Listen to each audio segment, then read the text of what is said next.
हाय cricket fans, हम लोग हैं प्रेरक तुषार और हम वापस आ गए हैं अपने चैनल पे नया वीडियो लेकर। हमारे चैनल का नाम है क्रिक OTT यानी क्रिकेट ओवर द टॉप। और हम वापस आ गए अपनी वीडियो सीरीज जिसमें हम लोग IPL की एक टीम को पकड़ के उसके पूरे स्क्वाड का 25 प्लेयर का ज्ञान आपको इस वीडियो में देते हैं।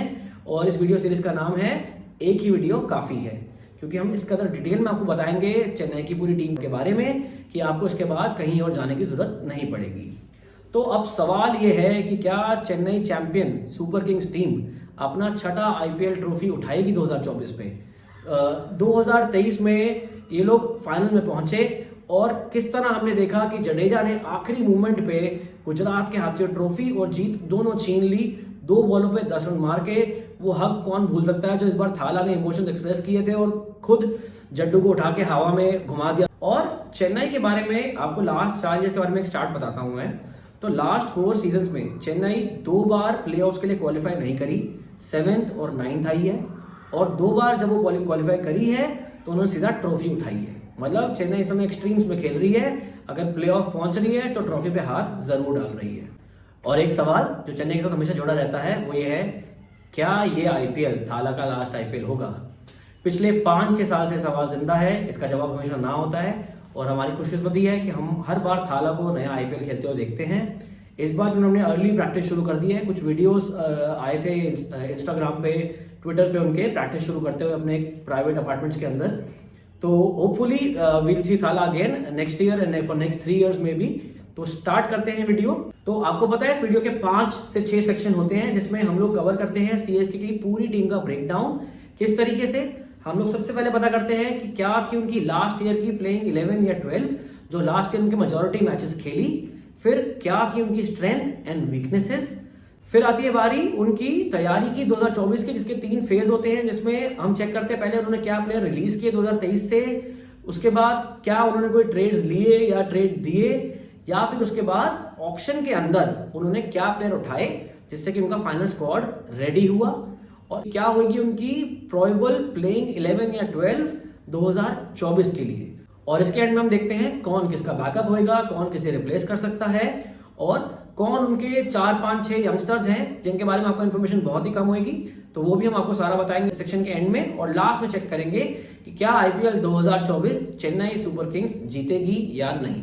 अब आते हैं हम अपने पहले सेक्शन IPL 23 में जो मेजरली चेन्नई का 11 या 12 रहा था उसके ऊपर। तो स्टार्ट करते हैं इनकी ओपनिंग से। एंड आई थिंक कॉनवे और गायकवाड़ से अच्छा ओपनिंग स्टैंड आर्ग्यूबली IPL में नहीं है। Conway with 672 run last season and Gaikwad with 590 run, उन दोनों के बीच में 10 50s थी। मतलब सारे बॉक्सेस टिक करते हैं। Left hand right hand combination भी हो गया, इंडियन इंटरनेशनल ओपनर भी हो गया और अमेजिंग बैटिंग परफॉर्मेंस भी हो गया। वन डाउन आया रहाने अपने करियर का बेस्ट सीजन लास्ट सीजन देखे गए हैं फॉर CSK। जो प्लेयर आज तक 135 के स्ट्राइक रेट के ऊपर नहीं खेल पाया, last season he gave a strike rate of 172। I mean that was a stand out breakout season for Ajinkya Rahane. Second down आते हैं शिवम दुबे ने 35 सिक्सेस मारे थे IPL 2023 में, जो कि सेकंड हाईएस्ट था, जस्ट बिहाइंड फाफ डुप्लेसी।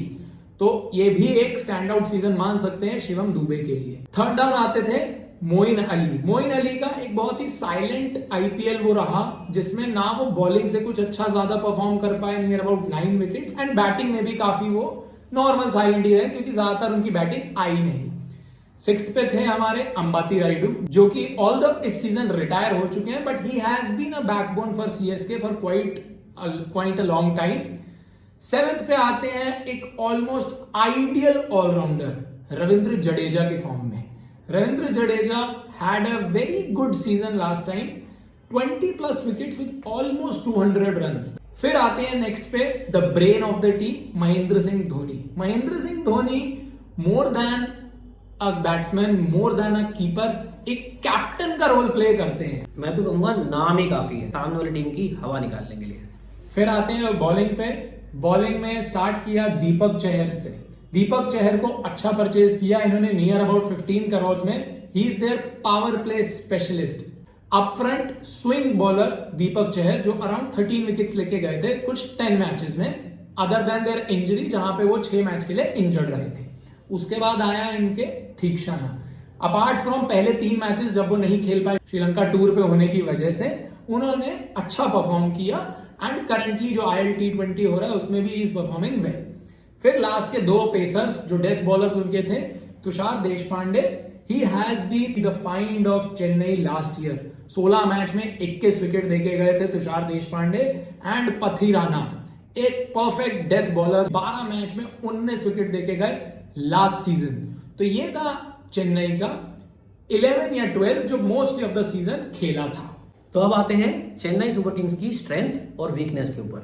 तो will start with the strength first. तो सबसे पहले एक ही स्ट्रेंथ है चेन्नई की, जिसका नाम है महेंद्र सिंह धोनी। चेन्नई सुपर किंग्स के कैप्टन अमेरिका है ये। इनको बस एवेंजर्स असेंबल बोलना होता है और सारी टीम खड़ी हो जाती है, सब भूल के अपनी पुरानी फॉर्म, अपनी पुरानी कंडीशंस, सब कुछ भूलकर अपना बेस्ट परफॉर्म करती है ईयर ऑन ईयर और चेन्नई को ट्रॉफी जितवाती है। मतलब ये वो प्लेयर हैं जो 9 करोड़ के गौतम को लेकर भी उसको पूरा सीजन बेंच कराने में नहीं चूकते हैं। 16 करोड़ का बेन स्टोक्स सिर्फ लास्ट ईयर 2 मैच खेला, उसके बावजूद भी चेन्नई ने ट्रॉफी उठाई।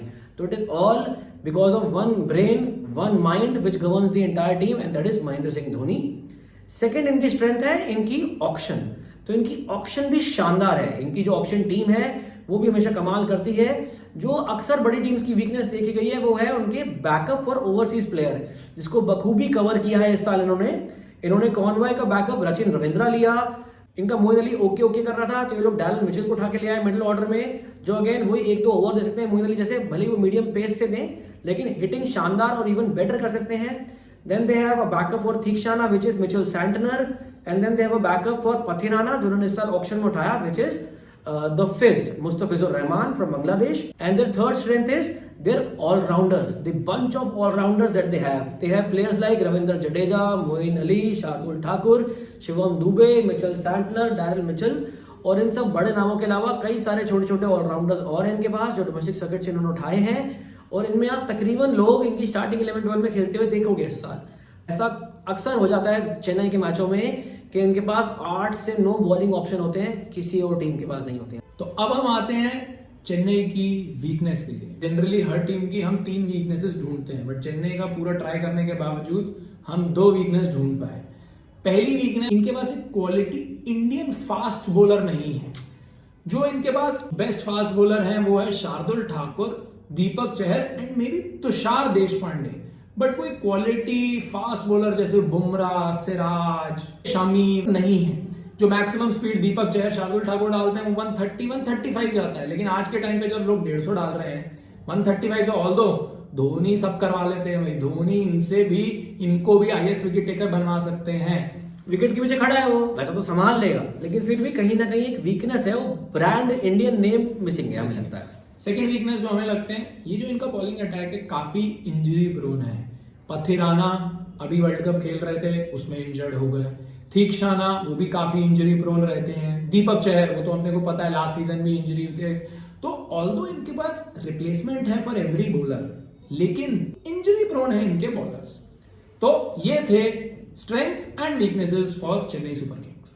और अब आते हैं इनकी 2024 की तैयारी पे, जिसके 3 फेज होते हैं। सबसे पहले प्लेयर्स रिलीज किए जाते हैं, फिर ट्रेड विंडो खुलता है जिसमें प्लेयर्स अक्वायर करते हैं या ट्रेड कर जाते हैं पैसों के बदले में, और उसके बाद आखिरी सेक्शन आता है ऑक्शन का। तो हम स्टार्ट करते हैं सबसे पहले फेज से, जो कि है रिलीज्ड प्लेयर्स। चेन्नई ने इन टोटल 8 प्लेयर्स रिलीज करे। सबसे बड़ा नेम था इसमें बेन स्टोक्स। बेन स्टोक्स ने तो खुद ही पुल आउट कर लिया था, तो मजबूरन चेन्नई को वो रिलीज करना पड़ गया। लास्ट सीजन खेले भी नहीं, सिर्फ 2 मैचेस खेले एंड खुद ब खुद 16 करोड़ दे के भी चलेगा चेन्नई को, जो उन्होंने ऑक्शन में यूटिलाइज किया। सेकंड प्लेयर जो उन्होंने रिलीज किया वो है अंबाती रायडू। ऑल्दो अंबाती रायडू सारे मैचेस 16 के 16 मैचेस आईपीएल में खेले लास्ट सीजन, और सीएसके की बैकबोन रह चुके हैं हमेशा से, स्टार्टिंग से बहुत सालों से, लेकिन वो रिटायर हो गए थे, तो इसलिए उनको 5 करोड़ दे के चले गए ऑक्शन में, जो उन्होंने पर्स में यूज किया। अब आते हैं सेकंड फेज में। उनके अंदर उन्होंने सारे अपने जो डेथ बॉलर्स थे लाइन से, आकाश सिंह जो कि 6 मैचेस खेल के गए, काइल जेमिसन बैकअप थे, पूरा बेंच में रहे, कभी नहीं खेले, सिसांडा मगाला 2 मैचेस खेले बट वो इंजर्ड हो गए थे, एंड वेन प्रेटोरियस पिछले 2-3 सीजन से चेन्नई में थे, लेकिन सिर्फ 1 मैच खेले लास्ट सीजन, और इन चारों को चेन्नई ने इस बार रिलीज कर दिया। साथ में 2 यंगस्टर्स थे, भगत वर्मा एंड सुभ्रांशु सेनापति, जो कि पूरे सीजन बेंच रहे बट उन्हें बैकअप रखा गया था, एंड उन्हें इस बार भी चेन्नई ने रिलीज कर दिया है। और जैसा कि हमने आपको बताया कि चेन्नई ने इस बार कोई ट्रेड नहीं किया, ना कोई प्लेयर एक्वायर किया ट्रेड विंडो में, ना कोई रिलीज किया, तो वहां एक कंप्लीटली एम्प्टी रहे।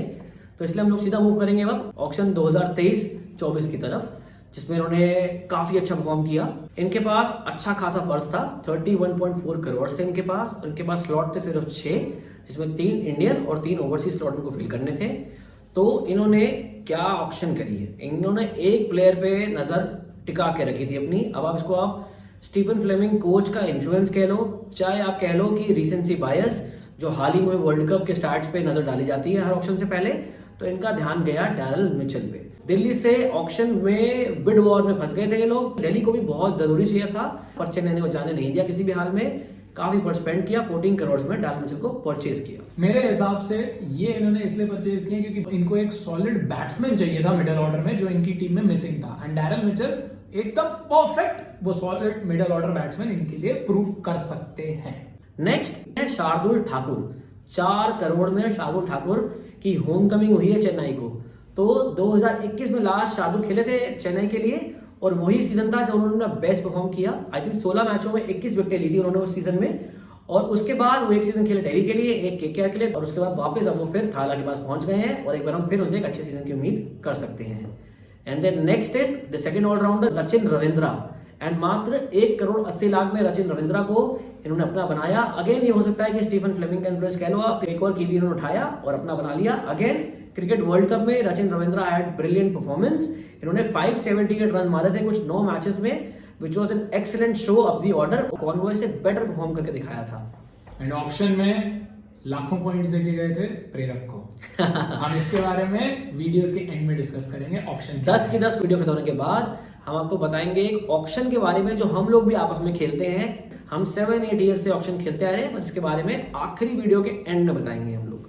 फोर्थ प्लेयर जो इन्होंने लिया है वो लिया है मुस्तफिजुर रहमान। जैसे कि हमने पहले बताया पथेराना काफी इंजरी प्रोन है, तो इन्हें एक लाइक फॉर लाइक एक डेथ बॉलर चाहिए था। एंड ग्रिपिंग विकेट्स के लिए मुस्तफिजुर रहमान से बढ़िया कोई बॉलर है नहीं। करंटली हो रही बांग्लादेश प्रीमियर लीग में भी अच्छा परफॉर्म कर रहे हैं, 3 मैचेस में 5 विकेट्स लेके मात्र 2 crore that is there base price पे चेन्नई ने इनको खरीदा है।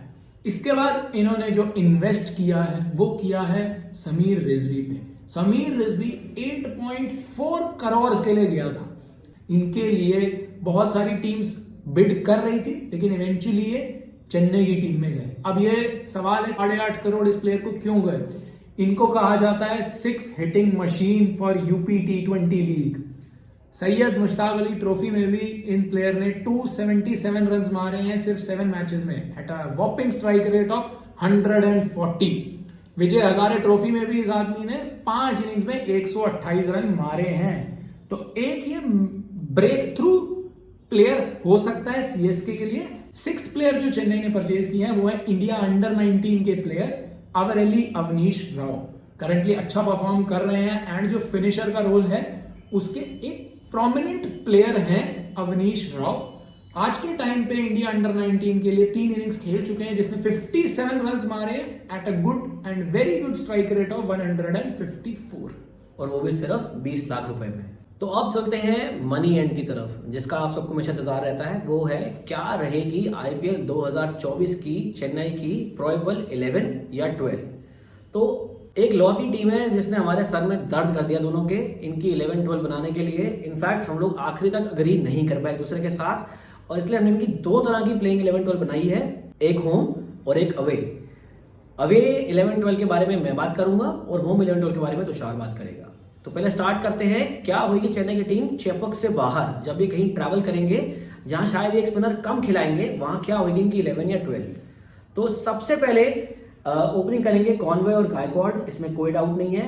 कुछ लोग रचिन रविंद्रा का नाम भी ओपनर के स्लॉट में कह रहे थे, क्योंकि चेन्नई मैनेजमेंट ने अनाउंस किया था दे सी हिम एज ओपनिंग और प्लेइंग 1 डाउन। बट ना ही ये कॉनवे को रिप्लेस कर पाएंगे और ना ही इन फॉर्म रहाणे को, जिन्होंने अपना best IPL performance last year दिया धोनी के अंडर, और आई थिंक 1 डाउन आपको रहाणे ही दिखाई देंगे।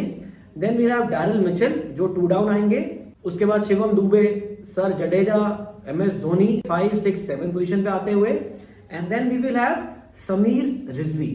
फोर्स मैटर नहीं करता, बट समीर रिजवी की ability to hit 6s is very good, और इसी के लिए इतने महंगे प्रीमियम प्राइस पे परचेज किए गए हैं, और इसीलिए आई थिंक अपनी जगह पक्का करेंगे स्क्वाड के अंदर। And then we will have Shardul Thakur as their all-rounder lower down the order. Again, Deepak Chahar can also play some shots. वो भी नीचे दिखाई देंगे आपको शार्दुल ठाकुर के साथ. And then we have 2 Sri-Lankans finishing the squad, which is Theekshana and Pathirana. तो मेरे हिसाब से ये 2 बॉलर्स लास्ट में दिखाई देंगे और ये होंगी इनकी अवे 11 या 12. अब अगर चेन्नई खेलती है चेपॉक में और 3 स्पिनर्स ना हो, ये बात तो डाइजेस्ट करना थोड़ी मेरे लिए टफ बात हो जाती है. तो इसी वजह से हमने इनकी 2 11s एंड 12s बनाई है. अब ओपनिंग में कोई चेंज नहीं. ओपन करेंगे कॉनवे एंड गायकवाड़ जो कि फिक्स्ड है. वन डाउन रहाणे मेरे हिसाब से स्टार्ट ही करेंगे क्योंकि बहुत अच्छा सीजन रहा था उनका लास्ट सीजन. सेकंड डाउन पे डैरल मिचेल फिक्स्ड है पोजीशन उनकी. एंड थर्ड डाउन पे शिवम दुबे, गिवन ये प्लेयर्स फिक्स्ड है. सिक्स्थ पे मेरे को दिखते हैं मोइन अली स्टार्ट करते हुए, क्योंकि मोइन अली लास्ट सीजन पूरा खेले हैं. ऑल्दो इतना अच्छा परफॉर्म नहीं कर पाए but he has been playing very well for CSK from last 1 और 2 सीजंस. तो मोइन अली मुझे दिखते हैं सिक्स्थ पे क्योंकि वो ऑफ स्पिनिंग ऑप्शन भी देते हैं. 7th पे सर जडेजा. 8th पे आएंगे महेंद्र सिंह धोनी, क्योंकि मेरे हिसाब से Mahendra Singh Dhoni is a fit player for number 8 position and not at number 7 position. And में 5 और 10 बॉल्स खेलने के लिए महेंद्र सिंह धोनी के लिए परफेक्ट पोजीशन है. 9th पे आएंगे शार्दुल ठाकुर जो एक अच्छे ऑलराउंडर साबित हो सकते हैं along with Deepak Chahar. 11th पे आई एम गोइंग फॉर देश पांडे. देश पांडे का बहुत अच्छा सीजन रहा था last season. And 12th position for me will be played by Theekshana. तो ये मेरे हिसाब से है चेन्नई का स्टार्टिंग 12 फॉर चेपॉक एटलीस्ट 1 या 2 मैचेस के लिए. तो बेसिकली जैसा कि हमेशा देखते आए हैं, हमें वैसे ही चेन्नई का एक सुपर स्ट्रॉन्ग स्क्वाड दिखाई दे रहा है. इनकी बॉलिंग स्टार्ट करेंगे चहर और थीक्षाना. थीक्षाना एक स्पिनर है जो पावर प्ले में बॉलिंग कर लेते हैं. मिडिल ऑर्डर में जड्डू बग्गू भी संभालते हैं शार्दुल के साथ मिलकर. And then Pathirana towards the end, जहां पे प्रॉब्ली हम लोग देख पाएंगे डेथ बॉलिंग में दीपक चहर को वापस आते हुए. बीच में शिवम दुबे भी 1-2 ओवर दे सकते हैं. बैटिंग चेन्नई की एवर रिलायबल है, इवन और स्ट्रॉन्ग हो गई है डैरल मिचेल के प्रेजेंस से. तो मुझे तो लगता है कि चेन्नई की शानदार टीम रेडी हो गई है और बिल्कुल आईपीएल 2024 के स्टार्ट होने की देर है और ये टीम अपने काम पे लग जाएगी और एक बार फिर छठे टाइटल की चेस में शुरू हो जाएगी. तो अब हम आते हैं रिप्लेसमेंट्स एंड बैकअप्स में. बेसिकली इसमें हम आपको एक्सप्लेन करते हैं कि जो 12 हैं इनका बैकअप क्या हो सकता है, क्योंकि इंजरीज आती हैं, कोई प्लेयर घर जाते हैं, कोई आउट ऑफ फॉर्म हो जाते हैं. तो पूरा स्क्वाड कैसे इनकॉर्पोरेट कर सकते हैं हम टॉप 12 में, हम इसमें ये एक्सप्लेन करते हैं. स्टार्ट करते हैं ओपनिंग से. Conway and Gaikwad although fix है, लेकिन अगर कॉनवे नहीं चलते तो इन्होंने लाइक फॉर लाइक रिप्लेसमेंट में रचिन रविंद्रा को परचेज किया. कीवी फॉर अ कीवी, दोनों लेफ्ट हैंड ओपनिंग करते हैं और दोनों का सिमिलर स्टाइल ऑफ प्ले भी है. 1 डाउन पर आने दिखते हैं. 2nd डाउन पे अगर मिचेल आउट ऑफ फॉर्म रहते हैं या कहीं वैसा परफॉर्म नहीं कर पाते जैसे चेन्नई को एक्सपेक्टेड है, तो ये ऑफकोर्स मोइन अली को बीच में ला सकते हैं. Moeen Ali can be a very good all rounder for them and वो लाइक फॉर लाइक रिप्लेसमेंट तो नहीं है, लेकिन एटलीस्ट वो वेरी गुड बॉलिंग ऑप्शन है और हिटिंग भी बहुत अच्छी कर लेते हैं. साथ में आते हैं 5th पे शिवम दुबे जिनका बहुत अच्छा लास्ट सीजन रहा ही है. 6th पे सर जडेजा एंड 7th पे MS धोनी. आगे चलते हैं स्क्वाड के अंदर. हम देखते हैं कि इजीली पॉसिबल है होम और अवे के अंदर ये लोग समीर रिजवी, तुषार देशपांडे को खिला सके. एक ऑप्शन मुझे और दिखता है यहाँ पे as a pace bowling support Deshpande की जगह जो हो सकते हैं सिमरजीत सिंह. हालांकि 2023 में पूरे टाइम इंजर्ड रहे हैं पर फिर भी सीएसके ने उन्हें स्क्वाड से रिलीज नहीं किया है. इनफैक्ट उन्होंने ठीक ठाक कॉन्ट्रीब्यूट भी किया था 22 में, तो ये भी खेल सकते हैं यहाँ पर. नेक्स्ट स्लॉट में मैं देखता हूँ शार्दुल ठाकुर को और एक ऑलराउंडर और है इनके पास जो अंडर यूटिलाइज्ड है, इंजर्ड रहा है, जो ठाकुर की जगह स्क्वाड में जगह बना सकता है. पीछे वो काफी लाइमलाइट में भी आया था 2 साल पहले. इनका नाम है राजवर्धन हंगरगेरकर. तो ये भी स्क्वाड का पार्ट बन सकते हैं, रिप्लेस कर सकते हैं शार्दुल ठाकुर को. Next we have Deepak Chahar का एक और रिप्लेसमेंट है इनके पास, मुकेश चौधरी. वो स्विंग बॉलिंग प्रोवाइड करने के लिए, पावर प्ले बॉलिंग करने के लिए दे हैव अ रिप्लेसमेंट. आगे है स्क्वाड में थीक्षाना और उनका बहुत ही बेहतरीन रिप्लेसमेंट इनके पास है मिचेल सैंटनर के रूप में. ऑल्दो थीक्षाना अच्छी बैटिंग कर लेते हैं पर सैंटनर आई थिंक एक बेटर बैट्समैन है, थोड़े बेटर स्लॉगर हैं, फिनिशर का रोल भी अदा कर सकते हैं, तो वो भी इनके रिप्लेसमेंट के रूप में हम देख सकते हैं. एंड स्पेशली परचेज किया है इन्होंने इस बार मुस्तफिजुर रहमान को पथिराना के बैकअप के रूप में. तो ये हैं इनके 21 प्लेयर जो I think on end of आपको खेलते दिखेंगे, एक दूसरे को रिप्लेस करते दिखेंगे. ऑल्दो चेन्नई एक ऐसी टीम है, धोनी ऐसे कैप्टन है जो बहुत प्लेयर्स को रिप्लेस नहीं करते हैं, बट फिर भी हमारा काम है तो हमने आपको बताया. और ऑल्दो 4 नाम ही बाकी रह जाते हैं इसके बाद, लेकिन हम लोग 6 प्लेयर कवर करने जा रहे हैं अपने बैकअप के बैकअप सेक्शन में. तो स्टार्ट करते हैं हमारे बैकअप प्लेयर्स के साथ. पहला नाम जो इस लिस्ट में है वो है महाराष्ट्र के लिए खेलने वाले मुकेश चौधरी. तो इनका भी 2023 सीजन पूरा इंजरी प्रोन रहा था, ये बिल्कुल नहीं खेलेंगे डोमेस्टिक में या इंटरनेशनल में। लेकिन आईपीएल में 2022 में इनका ब्रेकआउट सीजन रहा था। जैसे हमें पता है धोनी किसी ना किसी नए लड़के को चांस देते हैं हर सीजन में, तो उनको चांस मिला 22 में और उन्होंने चांस दोनों हफ्तों से ग्रैब किया था। 13 मैच में 16 विकेट लिए थे उन्होंने चेन्नई सुपर किंग्स के लिए with a decent economy of 9.3। Next आते हैं प्रशांत सोलंकी, जो मुंबई के लिए खेलते हैं। एक right arm leg break bowler है ये। विजय हजारे में इन्होंने हाल ही में ही 5 इनिंग में 5 विकेट ली हैं with a decent economy of 7.5 और स्मैट में इन्होंने 6 इनिंग में 5 विकेट लिए हैं। नेक्स्ट आते हैं निशांत सिंधु, जो हरियाणा को बिलोंग करते हैं और ये भी एक बेहतरीन ऑलराउंडर के रूप में सामने आए हैं डोमेस्टिक सर्किट के अंदर और रिटेन भी हुए हैं चेन्नई के लिए। विजय हजारा में 10 मैचेस में 277 रन बनाए हैं और 8 विकेट भी लिए हैं।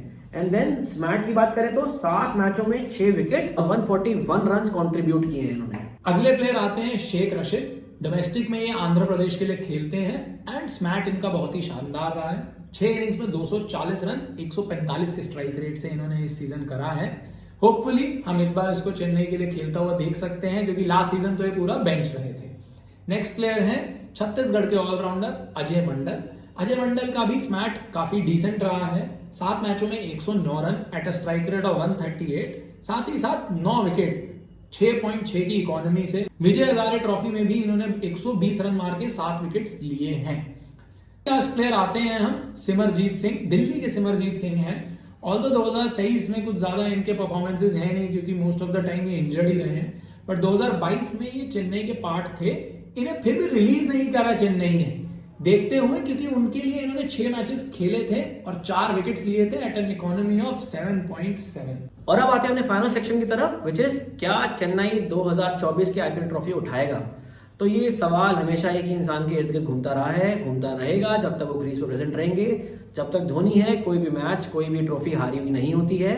और हमें लगता है कि धोनी पे बहुत कुछ डिपेंड करेगा, कैसे वो गेम चलाते हैं, कैसी टीम को चलाते हैं। और मैं ये बोलूंगा कि अब उनकी टीम 2023 में जब उन्होंने ट्रॉफी उठाई थी बिना स्टोक्स की सहायता के, उससे स्ट्रॉन्गर स्क्वाड दिख रहा है। इस स्क्वाड में मिचेल आ चुके हैं, स्क्वाड में शार्दुल वापस आए हैं, अपने होम कमिंग हुई है उनकी।